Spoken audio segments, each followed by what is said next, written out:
Hey guys, it's Andrew from Cardinal Kia. In this video, I'm going to show you how to change your speed unit in the 2025 Kia K4.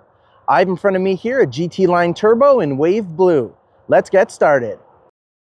Okay, so to start us off, we're going to head into our 12.3-inch infotainment screen here, and we're going to start by either hitting Setup under the screen to the right, or you can also swipe the screen to the left and hit Setup on the right-hand side. Then we're going to go into General down here in the corner. On the left, we're going to scroll up a little bit and we're going to go to Units. And then you're going to see here, we have the option for speed unit to go between kilometers or miles. So right now it is set on kilometers, and you'll see the digital speedometer there stating in kilometers per hour. The distance to empty in the bottom left is in kilometers, and the odometer in the bottom right there is also in kilometers.